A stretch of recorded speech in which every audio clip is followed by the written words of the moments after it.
दोस्तों, जैसा कि आप सब जानते हैं कि शुरुआत में 14 जून को सुशांत को देखने के 10 मिनट के अंदर ही ये अनाउंस कर दिया गया था कि उनके साथ जो कुछ भी हुआ वो उन्होंने खुद किया, जिंदगी से हार कर लिया।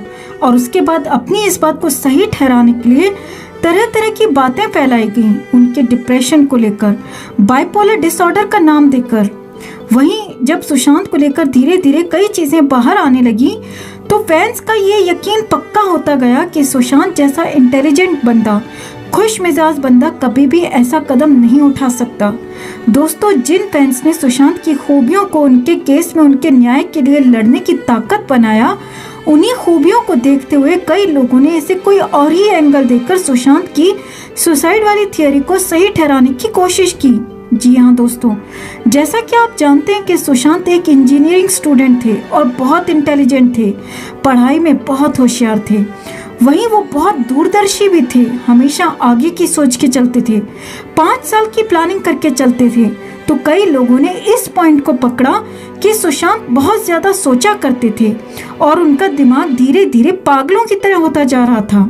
सोच सोचकर उनकी ये सोच उन पर हावी हो गई और उन्होंने ये कदम उठा लिया। दोस्तों, जहां कई बड़े बड़े स्टार्स अनएजुकेटेड से हैं, 10th 12th तक पढ़े हुए हैं, शायद वो ये सब बातें पचा नहीं पा रहे थे कि सुशांत जैसा इंटेलिजेंट बंदा, एक इंजीनियरिंग स्टूडेंट, इतना आगे कैसे बढ़ रहा है। दोस्तों, सुशांत के कई ऐसे वीडियोस आप देख सकते हैं नेट पर, जहां वो बड़े बड़े फिजिक्स के प्रॉब्लम चुटकियों में सॉल्व करते नजर आ रहे हैं, जबकि दूसरे बड़े बड़े स्टार्स मामूली कैलकुलेशंस करने में भी सर पकड़ लेते हैं। तो क्या ये सब बातें उन्हें पागल करार देती हैं? अगर आपको याद हो दोस्तों, तो उनके रूम से कई डायरीज मिली थीं, कई नोट्स मिले थे जिसमें उनके सपनों को लिखा पाया गया था। उनके 50 ड्रीम्स की पूरी लिस्ट भी मिली थी, जिनमें से कई सपने वो पूरे भी कर चुके थे और आगे भी कर रहे थे। तो कई ऐसे आर्टिकल्स हैं कि सुशांत ने सपने देखे थे, इतनी आगे की प्लानिंग कर रखी थी, और यही सब सोच सोच के कहीं ना कहीं वो निराश होते चले गए और उन्होंने अपने साथ ये सब कुछ कर लिया, क्योंकि वो ये सब अचीव नहीं कर पा रहे थे। मगर इन्हीं बातों को देखते हुए सुशांत के फैंस ने मजबूती से अपनी बातें रखी कि जो इंसान इतनी आगे की प्लानिंग करके चलता है, इतने ऑप्शंस खोले रखता है, वो ऐसा कदम कभी उठा ही नहीं सकता। जो अपने शुरुआती स्ट्रगलिंग दौर में हार नहीं माना, वो अभी इंजीनियरिंग स्टूडेंट से लेकर MS धोनी की उड़ान भरने के बाद, ये सफलता हासिल करने के बाद ऐसा कदम उठा ही नहीं सकता।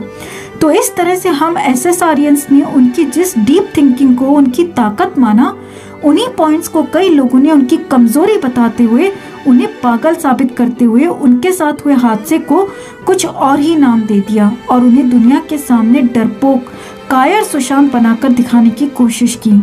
कभी कभी दिल रो पड़ता है सुशांत के लिए। कैसे लोग हैं ये, जो इतनी अच्छी बातों को, इतनी अच्छी खूबियों को पागलपन का नाम देकर उन्हें पागल ठहरा रहे हैं, कायर और डरपोक ठहरा रहे हैं।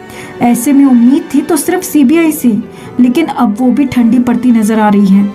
ऐसे में अब सुशांत के इंसाफ के लिए कहाँ गुहार लगाई जाए।